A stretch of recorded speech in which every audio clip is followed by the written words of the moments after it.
El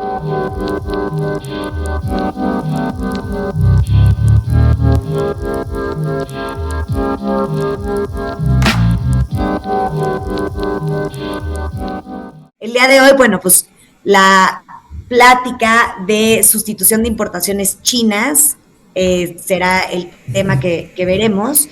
Y pues, sin más, voy a presentar primero Luis Flores, que vamos a tener la intervención en la segunda parte. Primero lo presento a él para que después ya entre de corrido el doctor Gerardo. Entonces, tenemos de representante de Santander a Luis Flores, director de estrategia de Santander Asset Management. Él es economista por el TEC de Monterrey, es maestro en economía financiera por la Universidad de Essex en Reino Unido, donde fue becario del gobierno británico. Fue analista de deuda en Pemex y asesor económico de la Embajada Británica en México. Luis ha escrito diversas columnas y artículos en prensa especializadas sobre finanzas y economía, además de aparecer en medios como Televisa, CNN, The Economist y The Financial Times. Fue profesor de Economía Política Internacional, Inversión Extranjera y Finanzas Internacionales en el TEC de Monterrey durante 8 años. También ha sido conferencista en diversos foros de México, en Washington, D.C., Londres y Moscú. Desde 2011 tiene a su cargo la visión macroeconómica que siguen los fondos de inversión de Santander Asset Management. Entonces, si quieres dar unas palabras, Luis, por favor, para que te vayan conociendo. Muchas gracias, encantado de estar aquí, muchas gracias por la invitación, bienvenidos a todo nuestro público y encantado de participar y muy gustoso de escuchar al doctor Trasloderos con sus comentarios que nos dará sobre el nearshoring. Como ya dijiste, X, al final yo también haré ahí algunos comentarios, algunos apuntes y bueno, que todo marche con éxito durante la sesión. Perfecto, muchísimas gracias, Luis. Y ahora sí entramos de lleno con el doctor Gerardo Traslocheros. Embajador Gerardo, presidente del capítulo mexicano del Pacific Economic Cooperation Council a partir de enero del 2023, profesor investigador en la Universidad de las Américas Puebla, miembro del Consejo Mexicano de Asuntos Internacionales, coordinador de la maestría en Gobernanza Global en la UDLAP, director ejecutivo de PEC México, consultor, catedrático, comentarista y articulista a partir de enero del 2019, embajador de México en Nueva Zelanda de 2016 a 2018, cónsul general de México en Sao Paulo de 2011 a 2016, profesor investigador de la Escuela de Negocios del Tecnológico de Monterrey, CCM 2009 y 2010, con un enfoque en la competitividad global. Secretario técnico del proceso para el fortalecimiento de la competitividad de la Secretaría de Economía y la OCDE 2007-2008 y ministro de la Secretaría de Economía ante la OCDE de 2005 a 2007. Qué placer tenerlos a los dos. Y ahora sí, por favor, doctor Gerardo, adelante para que empiece con la plática. El foro es suyo. Dejen todas sus preguntas en el chat. Y pues venga, gracias. Muchas gracias, Giselle. Muchas gracias a Luis también por estar aquí con nosotros. A Elisa y a Carmen, que nos tuvo que dejar hace un momento. Yo quiero empezar aquí con mi presentación. No sé si la están viendo. Listo, se ve perfecto. Perfecto, bueno, excelente. Mira, voy a... correcto. Vamos aquí a... Ya lo logré aquí, miren, bueno, yo les quiero el día de hoy hablar sobre el fenómeno del nearshoring que está ocurriendo en México, ¿verdad? Buscar darle también un perfil también para las pymes. Sabemos que no siempre es fácil que las pymes se integren a los procesos productivos globales. Tal vez las pymes que tengan una mayor capacitación tecnológica lo puedan hacer de mejor manera. Y el nearshoring también se relaciona con una sustitución de importaciones chinas, ¿verdad? En nuestro país, que también quiero hablar un poco de la diferencia del actual proceso con un proceso de sustitución de importaciones que el país vivió hasta principios de los años 80, ¿sí? Bueno, entonces, bueno, ya me presentaron, yo, bueno, soy catedrático de la UDLAP. También quiero poner un disclaimer aquí, ¿verdad? Porque las opiniones que yo exprese en esta presentación no corresponden necesariamente a las de las instituciones con las que me encuentro relacionado. O sea, son opiniones personales. Ok, bueno. Miren, ok. Entonces, la sustitución de importaciones como tal fue un modelo de desarrollo que México siguió desde los años 40 más o menos del siglo pasado, ¿verdad? Y fue inspirado por las doctrinas de un economista argentino muy famoso que dejó mucha huella, que fue Raúl Prebisch, y la Comisión Económica para América Latina de aquel tiempo. Claro que los tiempos han evolucionado y ha habido, digamos, varios cambios estructurales muy importantes desde aquel entonces, ¿verdad? Por eso el fenómeno del nearshoring tiene un contexto distinto a la llamada, al modelo de desarrollo seguido en México de sustitución de importaciones, ¿verdad? Se trata de atraer inversiones que salen de China, ¿verdad? O que dejan de tener a China como destino, ¿verdad? Aprovechando una diversificación del riesgo que significa China. Esto lo promueve el gobierno de Estados Unidos y también otras potencias aliadas de Estados Unidos como Japón, Corea del Sur y Europa, que buscan relocalizar sus cadenas productivas para evitar su disrupción por una nueva pandemia o un nuevo conflicto bélico con China, además del que ya tenemos con Ucrania, ¿verdad? Por la posesión de la isla de Taiwán. ¿Okay? Bueno, entonces tenemos que las sanciones comerciales a China de la administración Donald Trump, que se han mantenido por la administración de Joe Biden, ¿verdad? Son un marco regulatorio comercial, ¿sí? Aunque sea violatorio de la Organización Mundial del Comercio, y esto es el trasfondo que permite esas barreras comerciales que Estados Unidos le ha puesto a China. Es el trasfondo comercial, son regulaciones comerciales violatorias de la OMC, pero que permiten la relocalización de las cadenas productivas o cadenas de valor, ¿verdad? Entonces, hay una ruptura del orden comercial internacional debido a esta imposición violatoria de las reglas de la OMC. La pandemia del COVID-19, la guerra comercial entre Estados Unidos y China y la invasión de Rusia a Ucrania son el telón de fondo que ha provocado una diversificación del riesgo de tener las cadenas productivas ubicadas mayoritariamente en China, lo que México puede y debe aprovechar. Se trata de reubicar la producción de microchips, pero también la producción de bienes electrónicos o bienes automotrices, entre otros varios que vamos a mencionar un poco más adelante, ¿verdad? Es decir, cualquier producto que pudiera faltar si se repitieran las condiciones de una pandemia o si hubiera un conflicto bélico que interrumpiera los flujos de comercio y de inversión. Hay un columnista muy capaz del periódico El Financiero, que se llama Enrique Quintana, que recientemente sacó un artículo que a mí me llamó mucho la atención y que quiero compartir algunas ideas de su artículo con ustedes, ¿va? Y es que lo que dice Enrique Quintana, y esto trato de desmistificar un poco lo del fenómeno del nearshoring, ¿ok?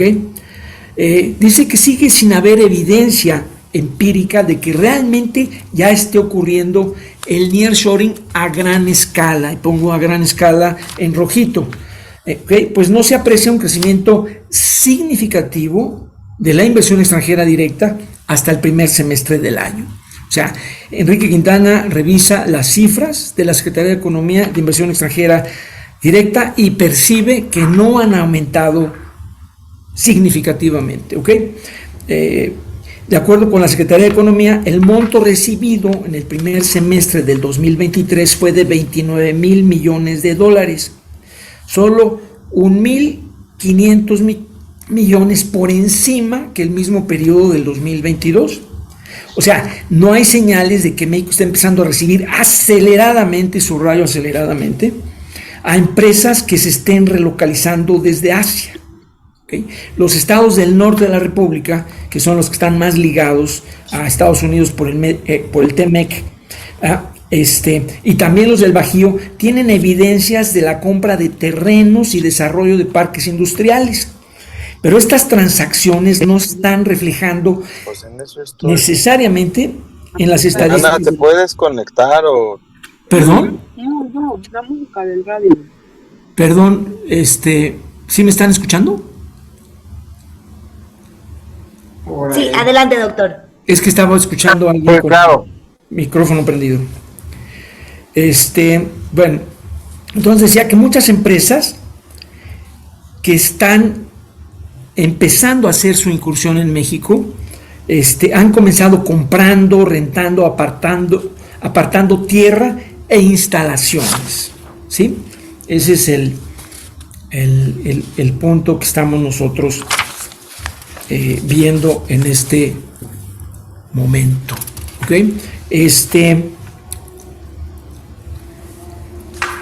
O sea, tal vez no existan, ¿verdad?, todavía planes ejecutivos para empezar a realizar inversiones en gran escala, ¿okay?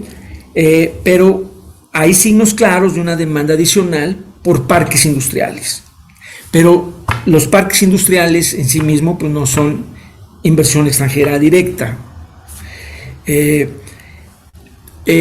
Quintana nos advierte que sí, muy posiblemente en los próximos trimestres habrá un crecimiento de la inversión extranjera a niveles anuales superiores ya a los 50,000 millones de dólares, ¿sí?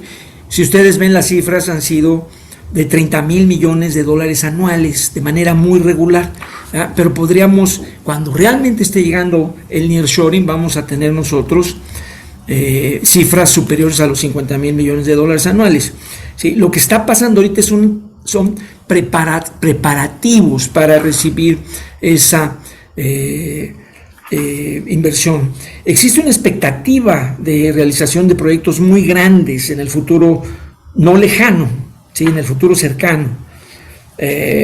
Por ejemplo, el caso de Tesla, ¿no?, que es una empresa que iniciará pronto la construcción de su planta en Santa Catarina, Nuevo León, ¿verdad?, pero que va a realizar la mayor parte de su inversión en el año de 2024.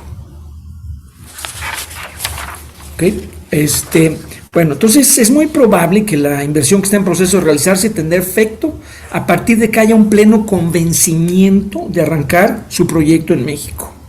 Los temas que preocupan a los inversionistas son el abasto eléctrico sustentable y el Estado de Derecho. La próxima administración debe tener una política que asegure la provisión de electricidad de fuentes renovables.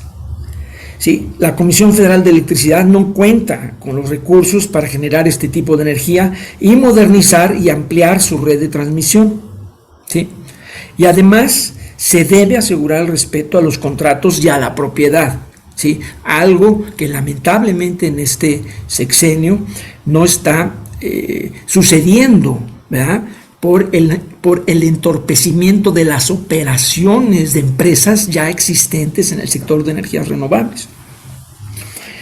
Lo que se podría considerar como un caso de inversionista Estado, y de hecho hay casos ya de inversionista Estado abiertos. Si los inversionistas se convencen que la próxima administración va a cumplir con los compromisos, entonces va a haber una oleada de nuevas inversiones más grande de lo que muchos se imaginan, nos dice Quintana, ¿ok? Y después, en otro artículo, Quintana habla de los factores de crecimiento de la economía mexicana, es un artículo complementario. Factores de crecimiento de la economía mexicana durante este año, ¿verdad? Dice, la razón principal por la cual la economía mexicana está creciendo más allá de lo que la mayoría preveía es porque la inversión productiva ha sido mucho más alta de lo que se veía, de lo que se pensaba. Entonces, INEGI dio a conocer cifras de oferta y demanda. 53% del impulso del crecimiento económico viene de la inversión, ¿sí? 44% del consumo privado y solo 3% del consumo del gobierno. La inversión privada es la fuente principal del crecimiento, pues representa el 90% del total de la inversión, mientras que la inversión del gobierno es solo del 10%. ¿Okay? Los inversionistas privados están invirtiendo como pocas veces, ¿verdad?, sobre la base de perspectivas positivas que se han configurado en el país por procesos de relocalización industrial o nearshoring que han cambiado realmente la perspectiva del país. O sea, las inversiones del gobierno y el sector privado han crecido en términos reales, las de las empresas a 20% y las del sector público a un 18% en términos reales. Quienes están moviendo al país son los empresarios. Las inversiones del sector privado empezaron a despegar en el cuarto trimestre del año pasado. La expectativa abierta por el nearshoring ha conducido a la construcción de unidades industriales, así como a la compra de maquinaria y equipo de procedencia importada, también, lo que confirma el INEGI. El consumo privado también ha aumentado. El sector externo, ¿sí?, ha tenido un déficit, ¿verdad?, en la balanza de bienes y servicios, lo que afecta negativamente al Producto Interno Bruto. Okay. Bueno, continuamos. El consumo del gobierno no ha sido un factor significativo del crecimiento, pues es realmente muy bajo como porcentaje de la economía total. Los críticos del gobierno de López Obrador dicen que los empresarios enfrentan una situación adversa, ¿sí?, difícil, ¿ok? Y si vemos declaraciones de organismos empresariales, pues eso parece ser correcto. Pero si vemos los niveles de inversión, el sector privado está invirtiendo como nunca lo ha hecho, como pocas veces lo ha hecho. Entonces, hay un compás de espera para ver cómo se va a definir el siguiente gobierno para detonar la inversión extranjera directa. Eso es lo que estamos viendo en este momento, según nos dice Quintana. Y basa sus conjeturas, los basa en cifras sólidas, ¿verdad? Y también destacamos que pues hay un clima hostil para las empresas del sector energético, sobre todo el que genera energías limpias. ¿Okay? Bueno, yo soy economista interesado en la economía política global, entonces me interesa hablar, ¿verdad?, de las razones a nivel global que están propiciando este nearshoring y qué podría cambiar, qué podría hacer que regresáramos a la situación anterior, es decir, a una normalización de relaciones entre China y Estados Unidos, ¿sí?, que es el conflicto entre China y Estados Unidos, ¿verdad?, lo que está realmente originando este fenómeno de nearshoring. Entonces hay tres acontecimientos que redefinen la relación económica y política. La política es muy importante, ¿sí?, de China con el mundo democrático industrializado, es decir, con el llamado Occidente y en particular pues con el país líder que son los Estados Unidos, ¿no? El primero es un incumplimiento sistemático de China con las reglas de la Organización Mundial del Comercio. Ha otorgado subsidios indebidos, ha violado la propiedad intelectual, ha efectuado un dumping predatorio, y todo esto ha dado lugar a un enfado acumulado a través de los años. La guerra comercial entre China y Estados Unidos, detonada por Donald Trump, es un síntoma de este problema ya acumulado.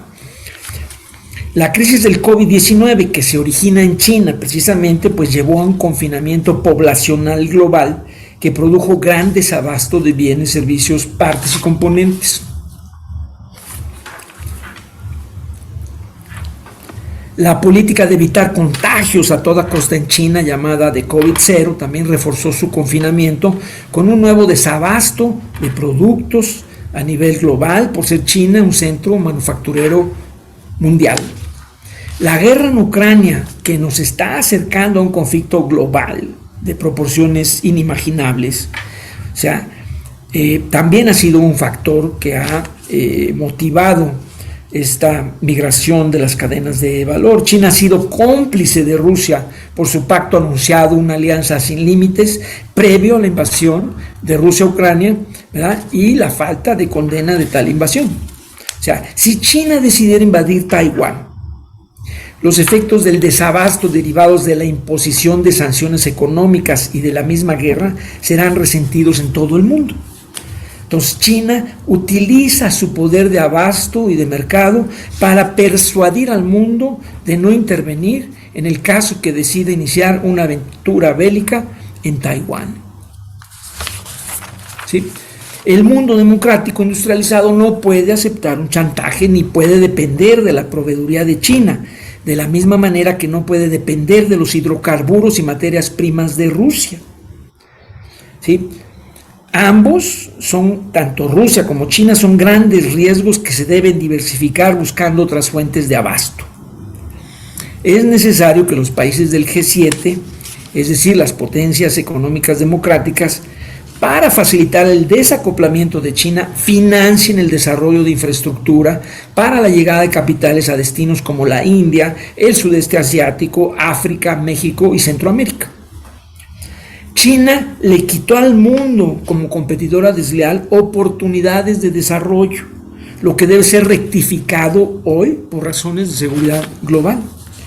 México debe aprovechar la coyuntura actual de manera privilegiada por ser socio comercial y vecino del aún principal mercado del mundo. La señora Janet Yellen, que es la secretaria de Tesoro de Estados Unidos, el año pasado declaró que por las tensiones geopolíticas crecientes con China, las cadenas de suministro de su país deberían relocalizarse en países amigos, aliados o cercanos. De ahí los términos friendshoring, allyshoring o nearshoring. Estados Unidos prohibió la exportación a China de alta tecnología para la producción de microprocesadores. China reaccionó también con directivas para reemplazar la tecnología importada, pero la ventaja de Estados Unidos y aliados en ese rubro en particular es significativa. En su informe de abril del 2023, el Fondo Monetario Internacional analiza la fragmentación geopolítica y su impacto en el comportamiento de la inversión extranjera directa. La relocalización de la inversión implica países ganadores y perdedores, pero la economía global pierde como un todo al perderse eficiencia productiva. O sea, la relocalización de las cadenas productivas tienen un costo y seguramente los costos y los precios de los productos podrán aumentar. Existe una reversión de la localización de la inversión conforme a las ventajas comparativas o competitivas de los países. Y esta reversión está detonada por conflictos geopolíticos, lo cual representa un cambio de paradigma significativo en la globalización. Según el Fondo Monetario Internacional, las consideraciones de seguridad nacional están afectando necesariamente a China. Y esto,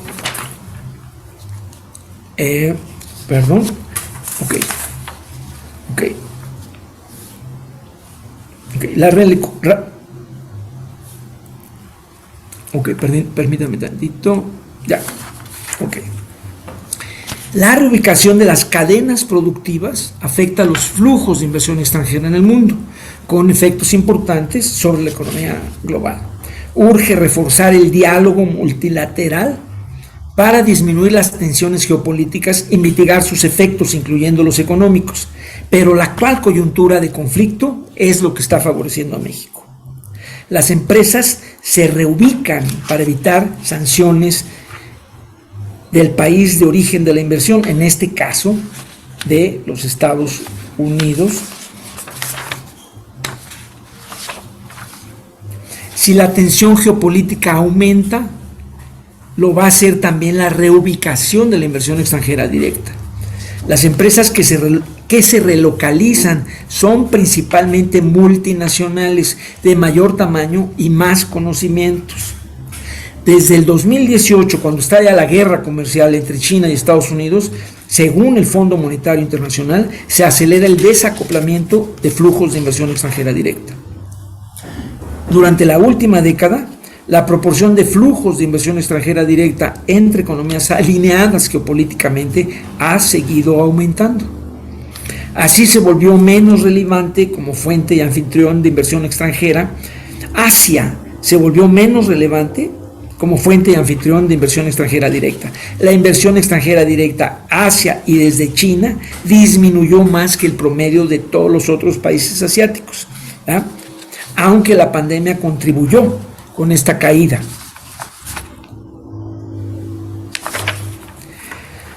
Se esperaba que China se democratizara a través de su ingreso a la Organización de la Organización Mundial del Comercio en el año 2001 y su desarrollo económico, pero eso no sucedió, lo que ha provocado una reacción contra una China autoritaria, expansionista y violadora de los derechos humanos. Hay un rompimiento de paradigma, se impone una rearticulación de las cadenas globales de valor hacia lugares seguros para Occidente, afectando la eficiencia y productividad económica global, lo que es contrario al libre comercio realizado conforme a las ventajas comparativas de las naciones. Para obtener los beneficios de la relocalización, no basta con ser vecinos, es necesario un ambiente amigable a la inversión, contar con una agencia de promoción de inversiones para brindar información y facilitar procesos burocráticos, lo que no hace el gobierno mexicano. Haber cerrado ProMéxico fue un error garrafal. Mientras se agudiza el conflicto por la hegemonía global entre China y Estados Unidos, el gobierno de México se debate entre un nacionalismo autoritario regresivo o ser un socio confiable de Estados Unidos. La preferencia ideológica del gobierno de Morena bajo AMLO parece estar con las dictaduras latinas a las que defiende, alineadas con Rusia y China, aunque sabe que la conveniencia económica de México está en el TEMEC. El hostigamiento en México a las empresas generadoras de energía limpia retrasa las inversiones en México. En el futuro vendrán también impuestos ambientales por el uso intensivo en carbón de parte de los principales mercados mundiales como Estados Unidos y Europa, y esto puede afectar nuestras exportaciones si no producimos con energías limpias. Estados Unidos y aliados se encuentran, de hecho, en un estado de guerra con Rusia en defensa de la democracia en Ucrania, la cual ha hecho avances relativos contra el ejército invasor. Las compras chinas de energéticos rusos apuntalan el esfuerzo bélico de Rusia. Si Putin perdiera la guerra, vendría su posible reemplazo, lo que podría establecer la normalidad con Occidente, ¿verdad? Pero no estamos seguros que eso es lo que a China le interese. Tal vez a China le interese mantener a Putin. Europa se arrepiente de su dependencia energética de Rusia, mientras aumenta la desconfianza en la proveeduría de China al mundo.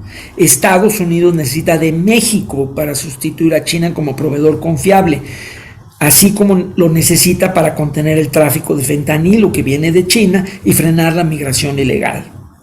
Estados Unidos presiona para que México utilice energías limpias y se aleje de las narcodictaduras latinas, y a cambio ofrece invertir masivamente en nuestro país.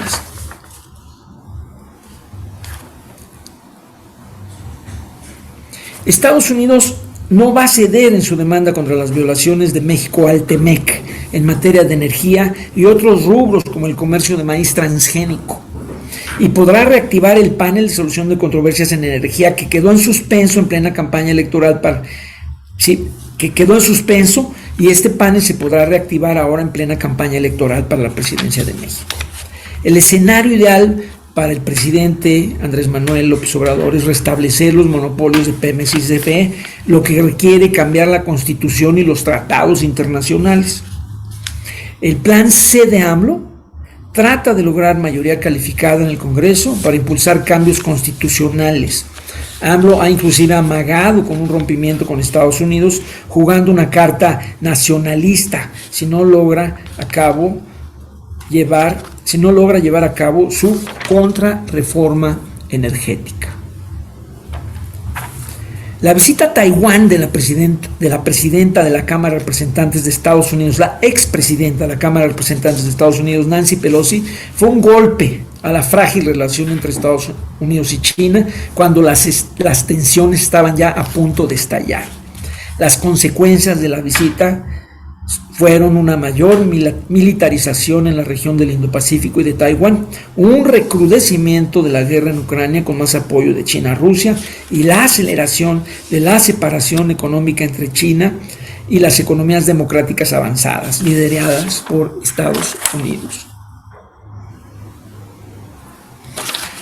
La secretaria del Tesoro de Estados Unidos habla del abasto entre amigos, el friendshoring, mientras una cortina de hierro tecnológica se levanta entre China y Occidente. Gran cantidad de productos llevan microprocesadores o chips, los electrodomésticos, los automotrices, los electrónicos, el equipo médico, bienes de capital, equipo militar. Todos estos bienes son bienes que buscan relocalizarse. Una invasión de China a Taiwán tendría como consecuencias devastadoras sobre la economía mundial. Japón va a abrir un centro de investigación para la siguiente generación de microprocesadores de 2 nanómetros en asociación con Estados Unidos. Taiwán tiene hoy el 90% de la capacidad de producir chips en las categorías menores a 10 nanómetros. ¿Ya? Sin embargo, se busca producir la nueva generación de chips en Japón, Corea del Sur y Estados Unidos. México se puede beneficiar también, al menos con procesos de producción en esa cadena en lo particular. O sea, también se debe diversificar el riesgo que significa el inicio de una invasión china a Taiwán. Hay que sacar la producción de Taiwán también.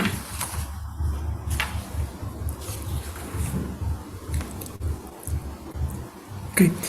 En Estados Unidos entró en vigor la iniciativa Chips and Science, con un presupuesto de $50,000 millones en estímulos, que puede beneficiar a México también. China ya dedica $221,000 millones para inversiones que repliquen la cadena de oferta de los microprocesadores dentro de sus propias fronteras. La Unión Europea cuenta con su propia versión de programa de apoyo para la producción de chips. Detrás de la producción de chips están materias primas, químicos, partes, gases y metales que la industria globalizada obtenía en docenas de países. El esfuerzo de replicar esta cadena dentro de países o regiones tiene grandes costos en eficiencia y productividad, pero México se puede beneficiar también, ¿verdad? Trayendo partes de esta cadena de la producción de chips. Lo mejor sería la continuación de las cadenas globalizadas, pero las realidades geopolíticas indican lo contrario. Los conflictos geopolíticos imponen la regionalización del libre comercio y el fin del ideal de la globalización económica tal y como la hemos conocido. El presidente chino Xi Jinping ha reafirmado su apoyo al presidente Putin y ha reiterado su acuerdo sin límites que anunció previo a la invasión de Rusia a Ucrania. Moscú y Beijing consideran legítima la invasión ante la supuesta amenaza a la seguridad rusa de parte de Occidente. China busca cerrar el mar de Taiwán preparando otra invasión, mientras que Rusia reclama una ruta de acceso libre a su enclave europeo en Kaliningrado, pasando por Lituania. La alianza chino-rusa se refuerza y su competencia con el mundo democrático se intensifica. China ofrece recursos al mundo en desarrollo, aumentando su influencia a través de su iniciativa de la Franja y la Ruta, mientras que la contraoferta de Occidente ha sido lenta, insuficiente y descoordinada. Cuando empezó la guerra En Ucrania, la dependencia europea de los energéticos rusos era muy elevada, lo que debió formar parte del cálculo de Putin para lanzar su aventura bélica, habiendo subestimado la capacidad de reacción de la OTAN. China ha comprado los productos rusos que Occidente deja de comprar. Estados Unidos y aliados se han visto afectados por los efectos económicos de la guerra y sus sanciones contra Rusia. Se han disparado los precios de la energía, los microchips, los alimentos y los fertilizantes, entre otros. La guerra ha provocado una crisis alimentaria, en especial en África y Medio Oriente. La liberación del trigo ucraniano sigue siendo vital. Los efectos negativos del COVID se han sumado a los de la guerra. Putin no tiene empacho en cometer genocidio en Ucrania o en causar una hambruna global, siempre y cuando logre sus fines.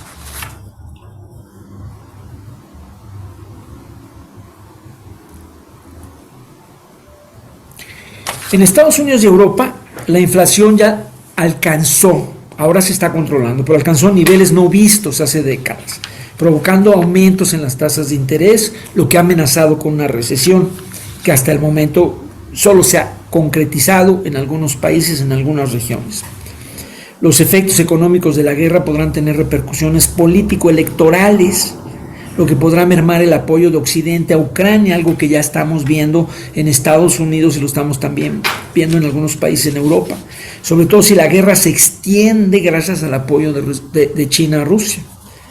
Contra su voluntad, el presidente Joe Biden viajó a Arabia Saudita para intentar lograr un aumento en la oferta de hidrocarburos mundial, a pesar de haber acusado con toda razón al príncipe saudita de ser un violador de derechos humanos.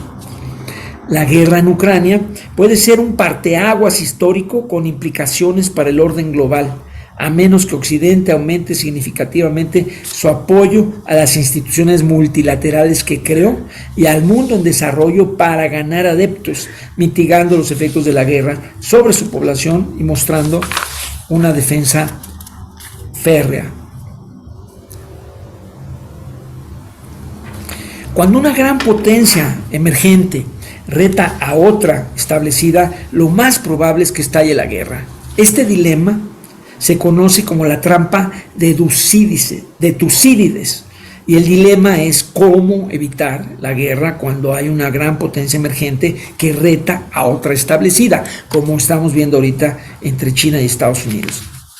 Pero China mantiene disputas territoriales con sus vecinos, con ASEAN, por el mar del sur de China, del cual se apropió indebidamente, conflictos con India en los Himalaya, con Japón por una serie de islas y con Taiwán por considerarla una provincia rebelde. Japón y Corea del Sur se han visto amenazadas por Corea del Norte, lo que ha hecho que se aproximen a pesar de unas diferencias políticas que van de cuando Japón ocupó Corea a principios del siglo pasado. China realmente es la mayor amenaza a la democracia junto con Rusia, y se apoyan también en regímenes autoritarios alrededor del mundo que incluyen a Irán, a Cuba, Venezuela y otros. Xi Jinping, el líder chino, ha prometido que su país será la mayor potencia global, mostrando una belicosidad mayor que sus predecesores. China ya cuenta con la mayor armada del mundo y recurrentemente realiza vuelos que violan el espacio aéreo de vecinos, en especial el de Taiwán. China no tiene aliados militares más allá que Corea del Norte y Rusia. China utiliza su gigantesco poder de mercado para extraer concesiones políticas. Australia fue sancionada comercialmente cuando exigió una investigación objetiva sobre los orígenes del COVID-19. China es producto de Occidente. Occidente le permitió ingresar a la OMC y le llevó inmensas inversiones para usar su mano de obra barata, lo que supo aprovechar China para ser una gran potencia. La integración económica de China con el planeta es muy difícil de deshacer por el enorme costo que implicaría.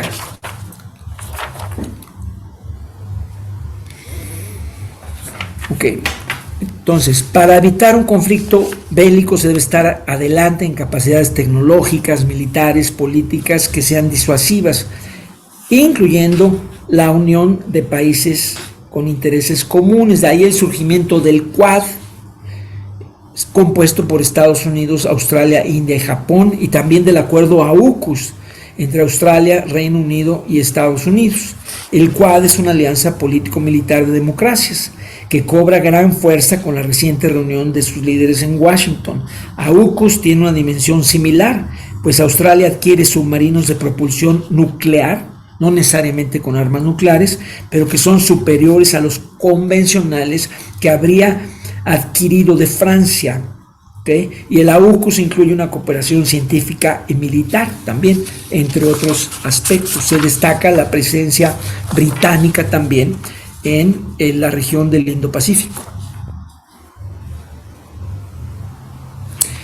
Reino Unido busca ampliarse en el Indo-Pacífico tras dejar a la Unión Europea, además de ser parte de un grupo llamado de los 5 ojos, que comparte con Estados Unidos, Australia, Canadá y Nueva Zelanda. Y Reino Unido también acaba de unirse al acuerdo CPTPP. La negociación de la AUKUS fue mal manejada, posiblemente pues Francia no fue debidamente consultada, y siendo que es el socio más importante de la OTAN en Europa. La integración económica puede ser necesaria para mantener la paz, pero no es suficiente. Se requiere de una disuasión político-militar para evitar un conflicto mayor. Mostrar fortaleza frente a China en Taiwán y frente a Rusia en Ucrania parece ser fundamental para lograr la paz.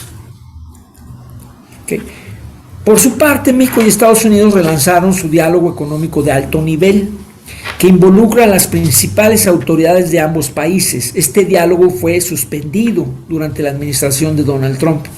La administración Biden parece que toma en serio traer más prosperidad a México y América Central para reducir el flujo de migrantes de estas regiones.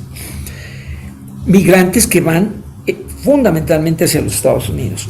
El desarrollo económico significa mayor seguridad para todos.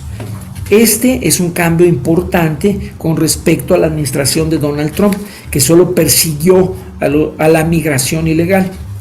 Este diálogo económico de alto nivel tiene como propósito promover el crecimiento, la creación del empleo y la reducción de la pobreza. El diálogo de alto nivel promueve el fortalecimiento y el desarrollo de nuevas cadenas de suministro entre Estados Unidos y México. Atraer cadenas de valor implica reforzar la infraestructura física y humana, mayor innovación y facilitar el establecimiento de industrias en México para evitar interrupciones en la cadena de suministro. Se trata de traer inversiones a México para reducir las vulnerabilidades en tecnologías de la información, la producción de microchips, componentes de vehículos eléctricos y automatizados, de la industria aeroespacial, entre otros sectores. El diálogo México-Estados Unidos ofrece cooperación para el pleno uso del TEMEC en medio de la intensificación de las tensiones políticas entre Estados Unidos y China, y un cambio tecnológico también que se ha acelerado debido al COVID-19. Negociar el TEMEC para reemplazar al TELECAN significó el endurecimiento de la regla de origen para los automóviles, una mayor protección ambiental y de los derechos laborales en México para permitir plena libertad de asociación y negociación colectiva. El TEMEC también significó reforzar la resolución de disputas y reafirmar los compromisos de inversión. Fortalecer cadenas de suministro existentes y atraer otras nuevas no es una tarea fácil, ya que México tiene que ofrecer mayores eficiencias para compensar un TEMEC más riguroso y compensar también una mayor competencia del sudeste asiático. Según el Peterson Institute of International Economics de Washington, las empresas que necesitan diversificarse de China están considerando reorganizar la producción en toda Asia para complementar sus operaciones chinas o para trasladar la inversión fuera de Asia para cortar las cadenas de suministro. México es la opción natural para el nearshoring porque está estrechamente vinculado al mercado de Estados Unidos por el TMEC. México compite por las inversiones en las cadenas de suministro. El diálogo de alto nivel ofrece apoyar a México en su esfuerzo por convertirse en un centro de nearshoring para las cadenas de suministro. Pero México necesita reforzar sus políticas económicas y de seguridad para convertirse en un destino más atractivo para los inversionistas. México se beneficia del acceso preferencial al principal mercado del mundo, Estados Unidos. Por factores internos, va a ser muy difícil que Estados Unidos negocie nuevos tratados comerciales en el futuro previsible, por lo que México seguirá siendo la alternativa clave para los inversionistas dispuestos a atender el mercado norteamericano. México se ha beneficiado del impulso geopolítico, ya que el nearshoring y el friendshoring lo han convertido en centro ideal para traer la capacidad de fabricación lejos de China. Sin embargo, la baja productividad del país, la reciente apreciación del peso y los aumentos en los costos laborales erosionan rápidamente su competitividad. Sin una mejora significativa de la productividad, los argumentos económicos a favor de la deslocalización serán cada vez más cuestionables. Deslocalización o relocalización en México. El nearshoring está creando cuellos de botella en la economía mexicana, lo que probablemente hará que la inflación sea más persistente. México está cada vez más estrechamente integrado a la cadena de suministro de Estados Unidos, lo que también lo convertirá en una de las mayores víctimas si el ciclo de crecimiento de Estados Unidos se revierte. México está experimentando un auge, ¿verdad?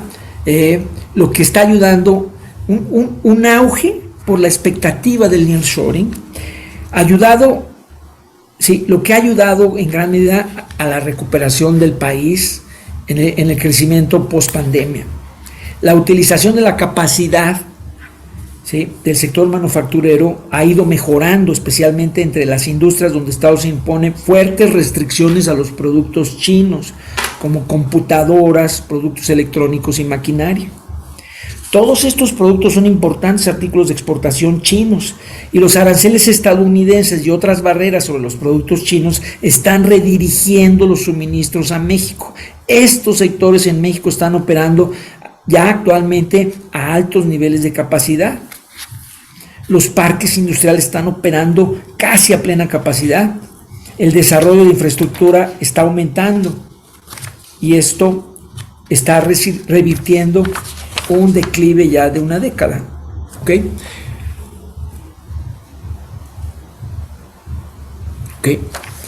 La tasa de desempleo en México ha caído ya por debajo del 3%, lo que es un mínimo histórico, mientras que la participación laboral ha estado en máximos históricos.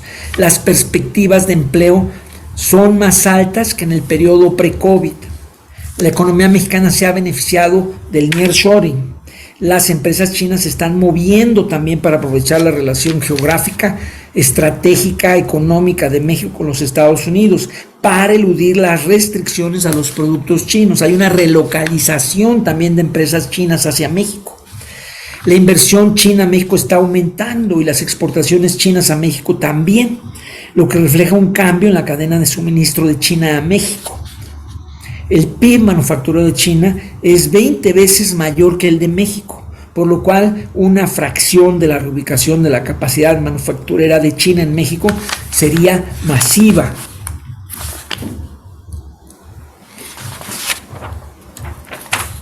México ya supera a China como el mayor exportador a Estados Unidos, aunque su cuota de mercado global apenas ha aumentado. Las exportaciones mexicanas representan el 16.5% de las exportaciones chinas totales, en comparación con un máximo histórico del 70% en el año 2002. México ya representó el 70% de las exportaciones chinas al mundo, pero ahora se redujo eso al 16.5% debido al crecimiento espectacular que ha tenido China.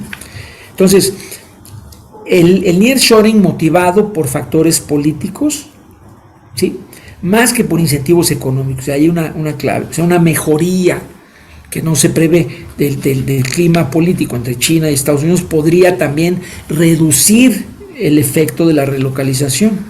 O sea, México necesita impulsar la productividad para mejorar su competitividad. La baja productividad en el país es un obstáculo para aprovechar el máximo de la relocalización. La productividad en México se ha estancado y se ha deteriorado, especialmente en el sector industrial, lo cual contrasta con otros países emergentes, especialmente los países asiáticos con los que competimos. Voy a saltar estas gráficas. Bueno, aquí habla de cómo la productividad en México ha caído en el sector manufacturero, lo que se refleja aquí en la línea verde punteada. En esta gráfica tenemos nosotros también la productividad en términos de dólares reales, ¿verdad? Y vemos cómo los países asiáticos pues, están alcanzando a México de manera importante, ¿verdad? Y aquí vemos el gasto en investigación y desarrollo, ¿sí? Y cómo lo que gasta México en investigación y desarrollo pues es realmente ridículo, ¿sí? Comparado con otros países muy que compiten con México, ¿sí? Entonces, la baja productividad de México puede explicarse por distintos factores. Un factor crítico es la baja tasa de ahorro del país. El bajo ahorro de México limita su gasto en capital y limita su capacidad de mejorar la productividad a través de la investigación. Las empresas manufactureras en México están dominadas por multinacionales que invierten muy poco en investigación en México. El gasto en investigación y desarrollo en México es de apenas, no llega ni a medio punto porcentual del PIB, ¿okay? Y es de las más bajas que existe a nivel del mundo industrializado, y ciertamente es la más baja de la OCDE. Sin una mejora en la productividad, la única manera de mantenerse competitivo es mantener una ventaja en costos. Sin embargo, la apreciación masiva del peso mexicano y un rápido aumento de los salarios, ¿verdad?, están afectando la posibilidad de mantener costos bajos ante la ausencia de una mejora en la productividad. El peso ha sido la moneda, ¿sí?, que más se ha fortalecido desde el 2020. Se ha apreciado, ¿sí?, de manera histórica por arriba de su tendencia a largo plazo. El peso es la moneda más sobrevaluada de los mercados emergentes. En términos de salarios, el salario mínimo del país se ha más que duplicado desde el 2019, el inicio de la presidencia de López Obrador, superando a la inflación. Esto refleja políticas populistas del actual gobierno, ¿verdad? Y también un mercado laboral sobrecalentado. Esto, con la apreciación masiva del peso, ha elevado los costos laborales en México medidos en dólares. El salario mínimo general de México ha aumentado un 75% en términos reales y un 125% en términos de dólares. Medido en dólares, el salario mínimo general de México ya supera al de las provincias chinas de Sichuan y Henan, y ahora es casi igual al de Beijing y Shanghái, los centros urbanos más ricos de China.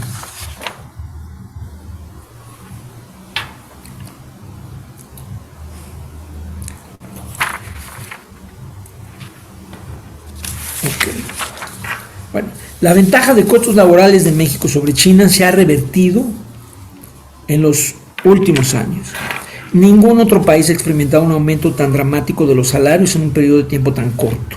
Es poco probable que no tenga consecuencias económicas materiales.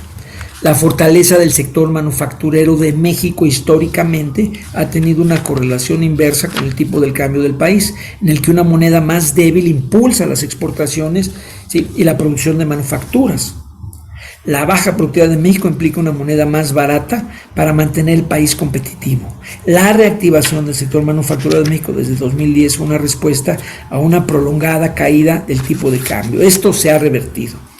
los precios de las importaciones estadounidenses de México han aumentado, más que las de otros países comerciales importantes, particularmente en Asia.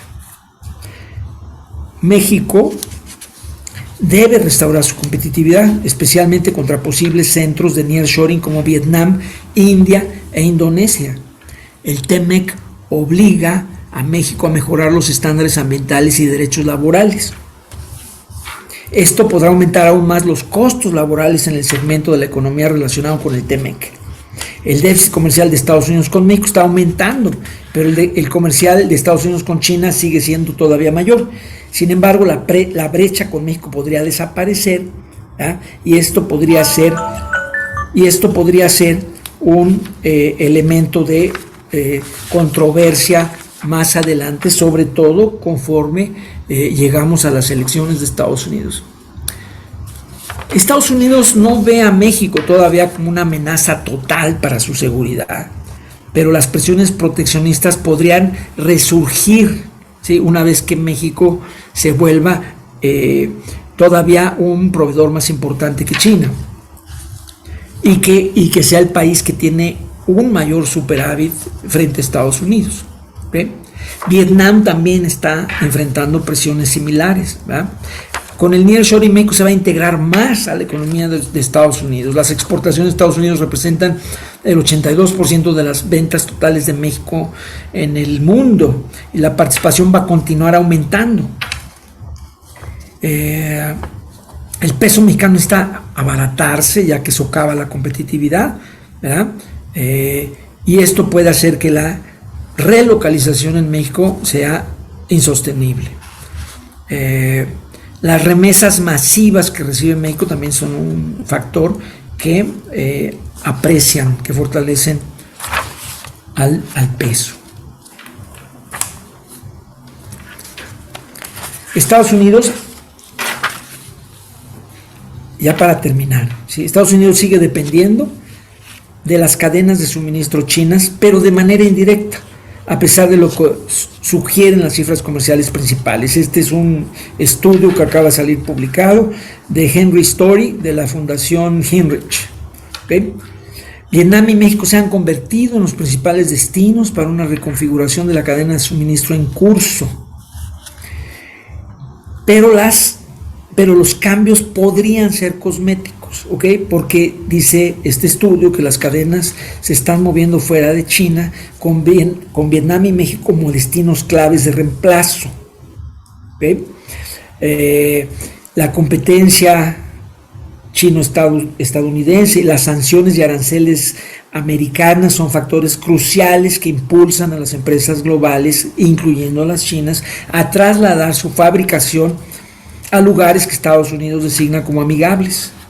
Las compras estadounidenses de productos mexicanos y vietnamitas durante los últimos 5 años, ¿verdad?, se correlacionan fuertemente con la disminución de la participación china en las importaciones estadounidenses. Estados Unidos está invirtiendo menos en China y más en México y en Vietnam. Sin embargo, este no es un desplazamiento directo de China, porque las cadenas de suministro se reconfiguran alrededor de las barreras comerciales y exigencias políticas. Los resultados son un desvío de componentes fabricados en China a México, Vietnam y otras economías como la India, donde se ensamblan y reexportan. O sea, China burla las barreras enviando su inversión a otros países, amigos de Estados Unidos. Los vínculos indirectos de China con Estados Unidos van a persistir a través de esta desviación de la inversión y del comercio chino hacia otros países. Los lazos comerciales de China con los consumidores estadounidenses siguen ahí, pero su forma ha evolucionado. El empleo se está trasladando a otros lugares. ¿Okay? Bueno, dicho esto, y como ya se nos acabó el tiempo y hay algunas otras cosas más que me hubiera gustado comentarles, pero que con gusto lo dejo en la presentación, lo que podemos comentar nosotros es que pues hay una tendencia creciente de un comercio motivado por factores políticos más que estrictamente económicos, ¿verdad? Pero la realidad fundamental de la interdependencia entre Estados Unidos y China permanece a través de esta desviación de la inversión y desviación del comercio. El comercio chino-estadounidense está siendo mediado a través de terceros, es una desviación comercial y de inversión, lo cual va a terminar volviendo a los productos más costosos. Las empresas globales, ¿verdad?, están apostando en sacar su producción de China, ¿okay? Pero todo va a depender al final del día de que Washington mantenga la política de diversificación del riesgo. Bueno, con esto termino esta parte de la presentación, y quedo atento a los comentarios de Luis y también a sus preguntas y respuestas. Adelante. Muchas gracias, doctor. Un gusto escucharlo. Le agradecemos mucho a nombre de Santander, a mí propio, su intervención. De mi lado, me gustaría hacer algunos comentarios finales para dejar mis mensajes de parte de Santander, ¿no? Y yo creo que en lo general me gustaría empezar un poquito por qué es lo que estamos viendo en cuanto a la estrategia de Santander para el nearshoring, ¿no? De mi lado, como ya se mencionó, soy director de estrategia Santander Asset Management, que es con la unidad de Wealth Management and Insurance, y esta unidad es muy especializada porque lo que tratamos de hacer es fijarnos en los clientes de una manera muy integral. Como su nombre sugiere, nuestra unidad de Wealth Management and Insurance está conformada por 3 subdivisiones, entre las que destacan la parte de seguros, la parte de private banking y el propio Santander Asset Management. La idea de esta estrategia es tener una misión integral del patrimonio para ayudarle a nuestros clientes, y precisamente, dado que a principios de año tuvimos un evento interno en Santander y apuntábamos que esta tendencia de nearshoring iba a ser fundamental para el propio crecimiento de nuestra institución financiera, pero también de cara hacia nuestros clientes, pues hemos decidido tener una apuesta muy clara de coordinación y colaboración al interior de Santander para precisamente potenciar los beneficios de nuestros clientes. En el caso particular de la unidad de Wealth Management Insurance, nuestros clientes, la idea es que tengan acceso a productos y servicios innovadores. Destacaría que en el caso de nuestra aseguradora, contamos con productos tipo Unit Link, que es una combinación de seguro e inversión que está teniendo muchísimo éxito por la planeación patrimonial que le permite a nuestros clientes, particularmente en el caso de sucesión y de herencias, un tema que a muchas familias les interesa y les ocupa demasiado. En el caso de banca privada, estamos notando una tendencia también muy favorable para clientes de alta gama que necesitan servicios especializados y de personalización muy a detalle. Finalmente, en el caso de los fondos de inversión, en donde tenemos productos en diferentes clases de activos, con diferentes enfoques y diferentes alcances, que también nos permiten establecer una ruta más clara de beneficio hacia nuestros clientes. Y precisamente de resultado de esta colaboración en Santander, pues han salido varios temas relevantes conforme hemos podido asistir a reuniones en prácticamente todo el país con clientes de diferentes modalidades, y lo que vemos es que en este acercamiento que hemos tenido sobre pláticas alrededor de nearshoring, hemos podido escuchar de parte de nuestros clientes temas muy interesantes que me permito compartir con ustedes, ¿no? Por ejemplo, en eventos con personas morales, entre los que destacan, por supuesto, nuestros clientes de Santander Pymes y de banca de empresas e instituciones, pues claramente hay un clamor generalizado porque nuestra institución de apoyos, que haya financiamiento, que haya crédito, que haya disponibilidad de coberturas y tener una certidumbre en los ahorros que se generan de parte de nuestros clientes. Hay también una petición muy clara en cuanto a más información y evidentemente tratar de procurar un encadenamiento productivo. De hecho, con base en estos comentarios es que Santander Pymes ha tomado la iniciativa y precisamente ha organizado eventos en conjunto con ANAGUA como este que estamos teniendo actualmente. En cuanto a personas físicas, en donde también hemos tenido un acercamiento muy importante y eventos alrededor del país, he podido constatar como una de las preguntas típicas que surge de parte de los clientes es, una vez que hay un entendimiento sobre el caso del nearshoring y los beneficios potenciales para México, pues muchos clientes se voltean y nos dicen, oye, yo no exporto, yo no importo, yo no estoy en un tema de comercio internacional, ¿cómo puedo beneficiarme del nearshoring? ¿Qué tipo de vehículos de inversión me das para beneficiarme de esta tendencia? Un tema que a mí en lo particular me agrada mucho porque es precisamente el tema más estratégico que llevo dentro de Grupo Santander. Y finalmente, en términos de temas estratégicos, pues claramente una de las preguntas más recurrentes es el alcance del nearshoring. Y prácticamente lo que los clientes cuestionan aquí mucho es qué tanto de la oportunidad vamos a poder alcanzar como país o vamos a poder aprovechar bajo ciertas condiciones, ¿no? Sobre lo cual, evidentemente, hay muchas preguntas alrededor sobre temas de infraestructura y políticas públicas. Muchos de los clientes también lo que nos piden, y esto es mucho más enfocado en la parte de los empresarios, es que nos piden conexiones o networking, ¿no? He estado en algunos foros en donde literalmente los clientes nos dicen, oye, si ustedes están involucrados en operaciones de nearshoring, que están trayendo empresas, que están ayudando a empresas a establecerse dentro de México, pues contáctenos con ellas, que nosotros queremos ser sus socios, queremos ser sus proveedores, queremos intervenir en ese proceso, y esta parte ha sido de verdad muy fructífera para ambas partes. Y pasando al tema precisamente de infraestructura y políticas públicas, les comparto que uno de los cuestionamientos más relevantes, y que de hecho ya se tocó en la presentación anterior, es precisamente sobre algunos de los temas si México está capacitado o habilitado para aprovechar la oportunidad que tenemos enfrente. Típicamente, una de las preguntas es que si contamos con infraestructura suficiente y con políticas públicas adecuadas para ello.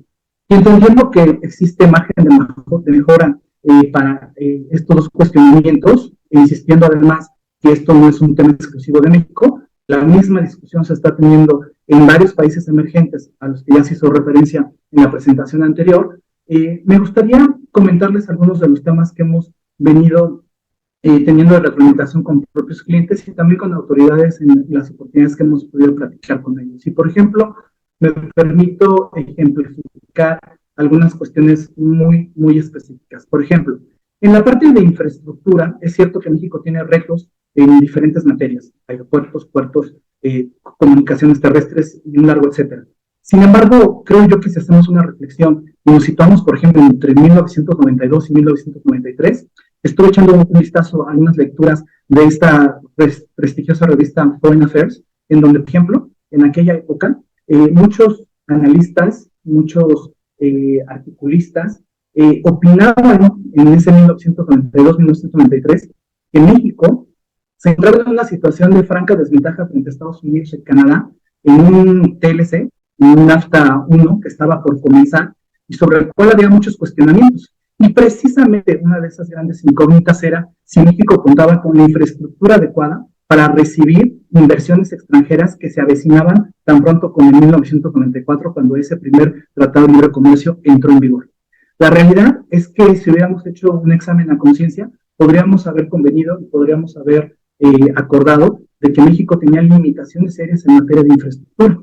Y de entonces para acá, si bien es cierto que seguimos adoleciendo de muchas cuestiones en materia de infraestructura, creo que sobre la marcha hemos podido ponernos al día y actualizarnos, si bien es cierto, insisto, que hace falta un mayor alcance, ¿no? Y me parece que en el actual momento estamos en una situación similar, en donde podemos convenir que tenemos muchos retos en esa materia. Sin embargo, sobre la marcha estamos averiguando precisamente cómo tratar de solventar estos cuellos de botella que ya se están manifestando en muchas ciudades, en muchas entidades de la República, pero sobre lo cual creo yo, al menos que lo veo con buenos ojos, que soy optimista. Desde mi punto de vista, es mejor tener el problema de ahí viene la inversión extranjera y qué hacemos para resolver los temas de infraestructura en las ciudades o en los estados que reciban esta inversión, a simplemente no tener esa viabilidad o esa visión de una inversión que vamos a recibir. Y por el otro lado, en materia de políticas públicas, muchos de los cuestionamientos a nuestros clientes apuntan sobre temas de energía y precisamente sobre temas de energías renovables y limpias, en donde muchas de las empresas buscan precisamente que haya una oferta importante al respecto. Creo yo que sigilosamente ha habido un viraje en este tema de la administración federal actual, porque si bien es cierto que al principio de la administración había una visión muy clara sobre qué es lo que se quería sobre entidades como Pemex y la CFE. Al día de hoy lo que empezamos a observar es que empieza a haber brotes interesantes y novedosos, entre los cuales les ejemplifico con algunos temas muy específicos que podrían ser el Plan Sonora, el cual incluye una de las granjas solares más grandes del mundo, nuevos gasoductos que están enfocados a garantizar la oferta de energía limpia, no necesariamente renovable, pero limpia, para algunas inversiones claves en el noreste y noroeste del país.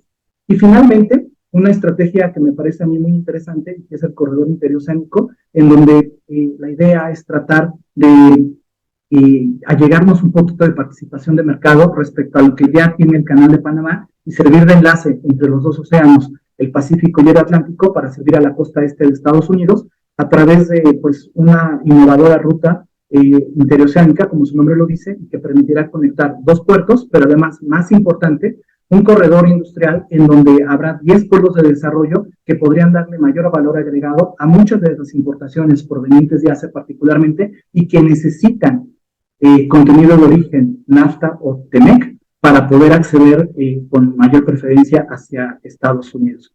Y quiero aprovechar también simplemente para ilustrar algunas de las cuestiones que ya dijo el doctor en su exposición, simplemente a manera de reflexión. Creo que estamos en un momento en donde hay muchos cuestionamientos sobre qué tanto nos estamos desglobalizando en el mundo en materia de comercio. El propio Fondo Monetario Internacional ha caracterizado este comportamiento como globalization, es decir, un letargo en este proceso de globalización, y que sin embargo me parece que implican oportunidades. Cada vez que hay una reasignación de recursos, en este caso, en la parte de comercio internacional, hay regiones o países que pueden ser beneficiados. Y hace algún tiempo el propio Banco Interamericano de Desarrollo mencionaba precisamente a la región latinoamericana con un potencial enorme para acabar siendo un ganador neto en este contexto internacional, siendo México, por cierto, el principal ganador en este contexto. Y como ya se mencionó también, creo yo que hay evidencia a la vista de que algo está sucediendo para mí en México. Por ejemplo, a mano izquierda lo que vemos es que la inversión doméstica, la inversión que pasa al interior de México, está despegando de muy buena manera. En parte por algunos proyectos de infraestructura que están en proceso, pero sobre todo porque hay sectores que están allegándose de nueva maquinaria y equipo en una especie de preparación sobre lo que están viendo en su realidad día a día. Y esto es algo que he constatado con varios empresarios de pymes y de empresas más grandes, en donde claramente lo que están haciendo es todo un tema de preparación para volverse socios o proveedores de empresas que ellos ya están viendo que están a punto de relocalizarse en sus entidades o cerca de sus localidades.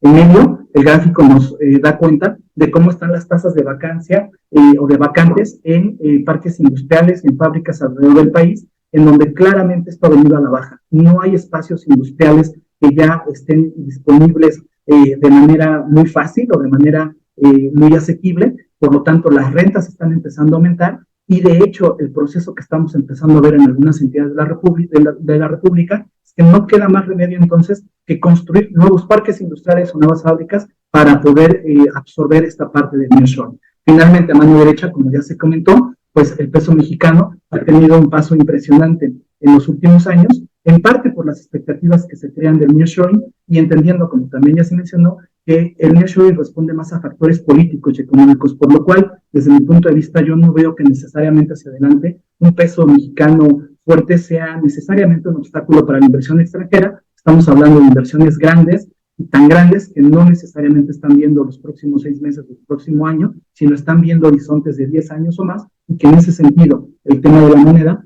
cobra una relevancia. Finalmente, además, creo yo que la evidencia más contundente de que el nearshoring se está sintiendo en México es el cuadro que vemos a la izquierda. Como participación de mercado, México es el país que más está ganando cuota de mercado en Estados Unidos. Somos ya el principal proveedor hacia Estados Unidos. Nos hemos convertido en el principal socio comercial de Estados Unidos y claramente el hecho de ganar cuota de mercado en Estados Unidos nos brinda una actividad económica más resiliente, de lo cual también ya se comentó. Como también se advertía, la inversión extranjera directa no parece ser la más dinámica por el momento. De hecho, parece estar estancada sobre los promedios históricos, pero me parece que esto responde a el proceso natural de inversión extranjera que requiere una planeación extensa. A mano derecha lo que vemos es el resultado de una encuesta reciente del Banco de México, donde le pregunta a empresarios locales qué están viendo en cuanto a sus contactos de negocio y qué les están diciendo los extranjeros con los que están tratando para hacer nuevos negocios o nuevos desarrollos de productos.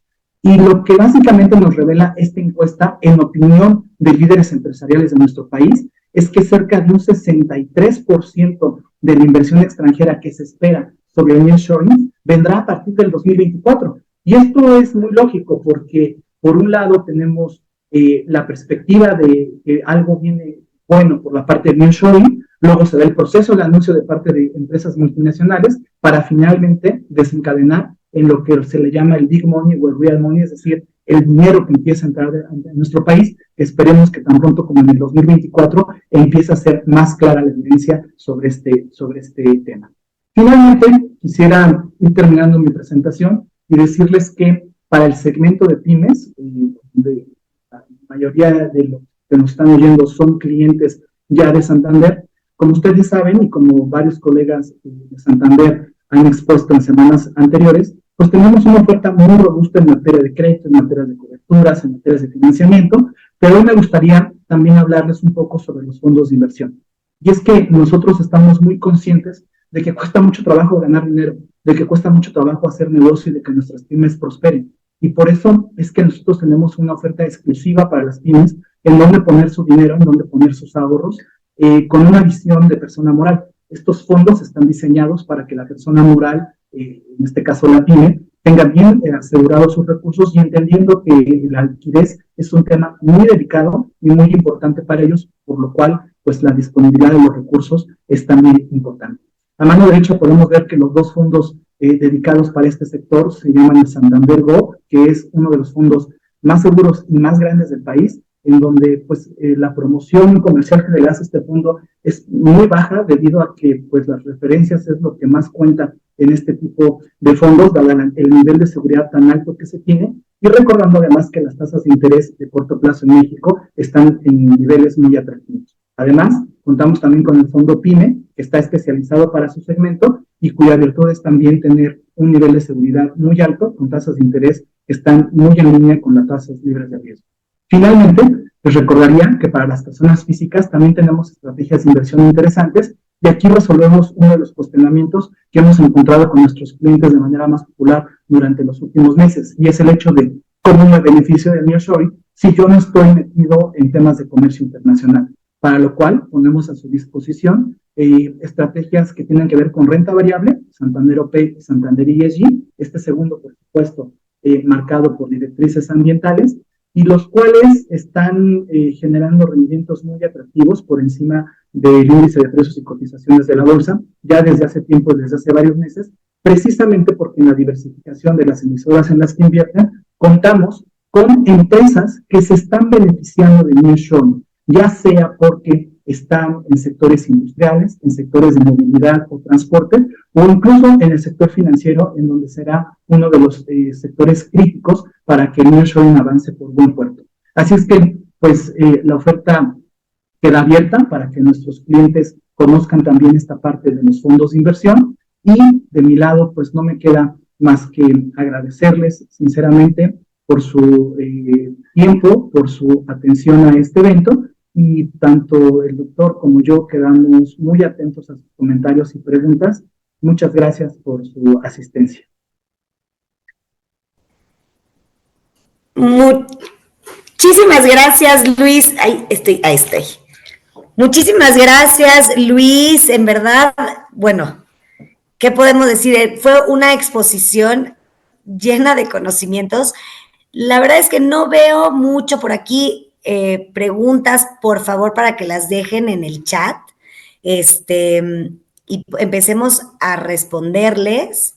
Veo que Samuel tienes la mano levantada, pero si nos puedes ayudar con tu pregunta en la cajita, por favor. Edgar Pérez nos dice, hola, ¿nos podrán compartir las presentaciones? Están muy interesantes. Sí, Edgar, vamos a ver la manera de hacerlas llegar. Todavía tenemos que ver un poco el cómo lo logramos, pero estamos ahí pendientes. ¿Nos podrán compartir las presentaciones? Sí, para Luis. Adelante, Samuel, por favor, si quieres escribirnos. Rocío también, muy importante el papel de México, gracias. Entonces, denme un segundito. Vamos para Luis. ¿Qué productos tiene Santander para adquisición de activos o créditos sin garantía? Creo que por ahí, no sé si te la quieras contestar, Luis. Sí, claro. Bueno, pues a ver, sin duda, en el caso de Santander Pymes, tenemos una oferta súper completa para esto y efectivamente tenemos diferentes modalidades de créditos para las empresas. Tendríamos esto, a ver, quiero ser claro, se da caso por caso, tenemos que tener un caso de negocio para las empresas, dentro de lo cual cuenta mucho el tiempo que estamos trabajando con ustedes, qué tanto los conocemos, en qué sector, en qué industria, en qué proyecto están por invertir, y efectivamente podemos tener una gama de créditos muy relevantes y soluciones crediticias casi hechas a la medida, ¿no? Tenemos desde tarjetas empresariales que les dan una liquidez y están muy enfocadas a la parte de capital de trabajo, que probablemente es un poco el twist de la pregunta, hasta créditos más sofisticados, inclusive de mucho mayor alcance, que pueden estar hasta sindicados o enlazados con algún otro tipo de estrategia que a ustedes les convenga. Pero claramente, en el tema de adquisición de activos, podremos estar muy activos con ustedes, evidentemente evaluando el proyecto en cuestión. Perfecto, muchísimas gracias. Después, ahora sí, Samuel nos pregunta, Samuel Fernández, ¿con quién me puedo dirigir para ver compañías que se están estableciendo en México y buscar ser sus proveedores? Claro, tenemos un International Desk. De hecho, mi colega Rodolfo Fernández Sala, quien creo que ya estuvo en este foro, es precisamente el encargado de este enlazamiento entre los extranjeros que están llegando y les está ayudando a sentarse en México, y a través de él podemos contactarlos precisamente porque es uno de los temas que más peticiones estamos recibiendo, ¿no? Buenísimo, Luis. Justo estoy poniendo mi correo a todos, en verdad, para que este tipo de relaciones que tenemos con International Desk y demás, me los manden directamente y ya empecemos a distribuir las necesidades, ¿no? Lo estoy poniendo en el chat. Claro. Si quieres, mientras voy contestando otra que veo sobre el tema de seguro de vida de inversión, con la idea de que se invierte en nearshoring. Sí, la respuesta es correcto, es sí. Efectivamente, este es un producto de Unit Link, en donde la idea es que se cuente con un seguro, pero dentro del seguro hay un cascarón de inversión. Y una de las posibilidades de inversión es precisamente a través de fondos de inversión, en algunos de los que ya comenté, por ejemplo, nuestro fondo Santander OP, que invierte en emisoras que se están beneficiando de nearshoring, con lo cual, pues el cliente tiene acceso a un doble beneficio. Por un lado, tener un seguro de vida, el cual a su vez puede ir creciendo en cuanto a cantidad heredar eventualmente, porque dentro de esto la inversión va creciendo conforme se vaya concretando el nearshoring y las emisoras en bolsa vayan desempeñándose bien, con lo cual al final de ciertos años y una vez que se cumplan evidentemente los supuestos del seguro de vida, pues el beneficiario de este seguro no solamente tendrá un seguro de vida convencional, sino además la acumulación de la inversión que se obtuvo por estar en un vehículo que precisamente estuvo beneficiado, entre otras cosas, por la tendencia de nearshoring, y además todo esto con una ventaja fiscal para los clientes y para los beneficiarios. Así es que en este caso, pues les aconsejaría también acercarse a sus banqueros, particularmente son los que están dedicados a la parte de inversiones en Select, que tienen acceso a este tipo de productos y que está siendo muy solicitado para los clientes. Y aprovecho ahí para decir que el seguro está diseñado para personas físicas, no para personas morales. Y bueno, el apoyo de Santander a las pymes, creo que basta decir con que somos probablemente el líder en colocación de crédito de pymes en todo el país, y evidentemente varía un poco de región en región. Y por supuesto que lo que estamos haciendo es también tratar de ir un poquito más allá con un valor agregado. Probablemente una buena ilustración de esto es este mismo evento que estamos teniendo, en donde no nos quedamos solamente con la proveeduría del crédito de facilidades de liquidez, sino que además lo que tratamos de hacer es brindarles un poco más de información o de asesoría estratégica para que tomen mejores decisiones. Un ejemplo es que tal vez recordarás, Gis, pero hace un año que empezábamos con esto, uno de los cuestionamientos era si el nearshoring iba a durar unos cuantos meses o si iba a ser una tendencia de largo plazo. Creo que por la ponencia del doctor y lo que hemos venido constatando en evidencia estadísticas a lo largo de los últimos meses, queda claro que esta es una tendencia de largo plazo y por lo tanto esto es una conclusión preliminar que a muchos de nuestros clientes pymes les puede servir como un tema de toma de decisión sobre qué van a hacer con su CAPEX, qué van a hacer con su capital de trabajo, qué van a hacer en cuanto a su estrategia de negocio de cara, ya no digamos a los próximos años, sino probablemente hacia la próxima década y cómo hacer crecer su negocio, ¿no? Entonces, esto es lo que queremos como Santander, no solamente los proveedores de crédito, sino ser su aliado y su socio a través del crecimiento y desarrollo de sus negocios. Correcto, Luis.